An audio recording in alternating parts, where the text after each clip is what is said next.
السلام علیکم ورحمۃ اللہ وبرکاتہ. کیسے ہیں ناظرین؟ امید کہ آپ سب خیریت اور عافیت کے ساتھ ہوں گے.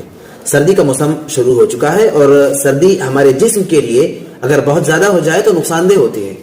تو ہم سردی سے بچاؤ کے لیے بہت سارے انتظامات کرتے ہیں اور بہت ساری کوششیں کرتے ہیں. انہی انتظامات میں ایک اہم چیز پیروں میں پہننے والے موزے بھی ہیں. اب چونکہ ہم مسلمان ہیں اور ہماری کوشش ہوتی ہے کہ ہماری زندگی اسلام کے بتائے ہوئے طریقے کے مطابق ہو. نماز کا وقت قریب ہوتا ہے اور ہمیں نماز پڑھنے کی ضرورت پیش آتی ہے تو ہم وضو کرتے ہیں, اور وضو کرنے کے لیے جب ہم پہنچتے ہیں تو ہمارے پیروں میں پہنے ہوئے موزے ان کا اب ہم کیا کریں, یہ مسئلہ پیدا ہوتا ہے. تو اس سلسلے میں تواتر کے ساتھ یہ چیز ثابت ہے کتاب و سنت کے اندر کہ ہم موزوں پر مسح کر سکتے ہیں.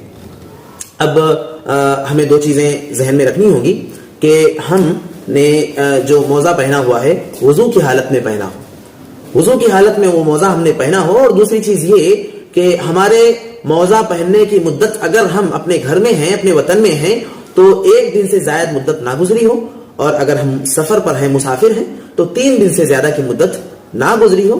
اگر یہ چیز ہے تو ہم اپنے پیروں کے موزوں پر وضو کے درمیان مسح کر سکتے ہیں. موزوں کی مختلف قسمیں ہوتی ہیں. موزے چمڑے کے بھی ہوتے ہیں, موزے کپڑے کے بھی ہوتے ہیں, موزے اولن کے بھی ہوتے ہیں, اون کے بھی ہوتے ہیں. چمڑے کے موضوع پر مسح کرنے کے لیے کوئی اختلاف نہیں, سبھی اس بات پر متفق ہیں کہ چمڑے کے موضوع پر مسح کرنا جائز ہے اور اس کی رخصت ہے.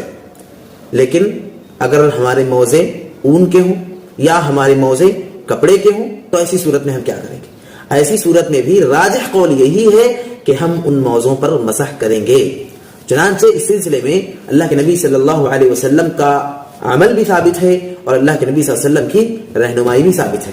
حضرت مغیرہ بن شعبہ رضی اللہ عنہ سے روایت ہے اور حضرت ابو موسیٰ اشعری رضی اللہ عنہ سے روایت ہے, کہتے ہیں کہ اللہ کے رسول صلی اللہ علیہ وسلم توضأ علی الجوربین والنعلین, اللہ کے رسول صلی اللہ علیہ وسلم نے جورب پر اور نعلین پر, دونوں پر بھی مسح کیا. اور جورب کسے کہتے ہیں؟ اون کے موزوں کو جورب کہتے ہیں.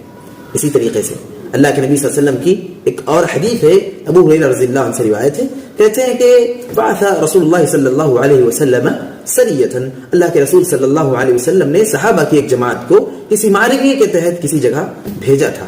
تو فاصابہم البرد, ان لوگوں کو وہاں پر سردی ہو گئی.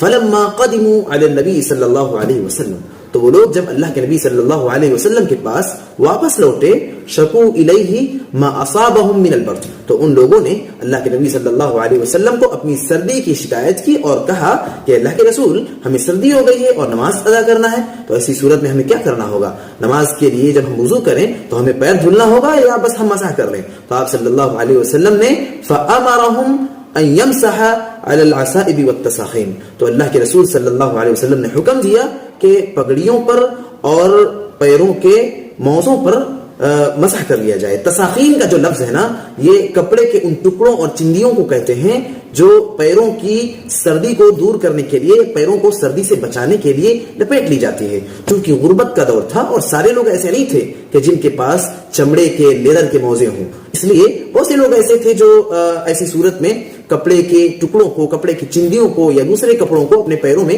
باندھ لیا کرتے تھے تاکہ وہ سردی سے بچ جائیں. یہاں یہ معلوم ہوا کہ اگر ایسی صورت ہے, ہم نے موزے پہن رکھے ہیں کپڑے کے, اون کپڑے ہی کی ایک قسم ہے, اور ہم نے اون کے موزے پہن رکھے ہیں, وہ پتلے ہوں یا موٹے ہوں, کیسی بھی صورتحال ہو ان کی, ہم ان پر مسح کر سکتے ہیں اور یہ خلاف شریعت نہیں ہوگا, یہ نبی صلی اللہ علیہ وسلم کے رہنمائی کے مطابق ہوگا. اسی طریقے سے اگر ہمارے موزے معمولی سے پھٹے ہوئے ہیں تھوڑے بہت, تو ہم ان پر بھی مسح کر سکتے ہیں جب تک کہ ہمارے پیروں میں جو ہم نے پہن رکھے ہیں ان پر لفظ موزہ کا اطلاق ہوتا ہو. بہت زیادہ پھٹ جائیں اور پیر بہت زیادہ ننگے ہو جائیں تو ایسی صورت میں بہتر یہ ہوگا کہ ہم انہیں ہٹا کر پیروں کو دھل لیں. امید کہ آپ تک صحیح پیغام میں پہنچا چکا ہوں. اللہ تعالی ہم سب کو صحیح سمجھ عطا فرمائے اور کتاب و سنت کے مطابق ہم سب کو عمل کرنے کی توفیق عطا فرمائے. السلام علیکم ورحمۃ اللہ وبرکاتہ.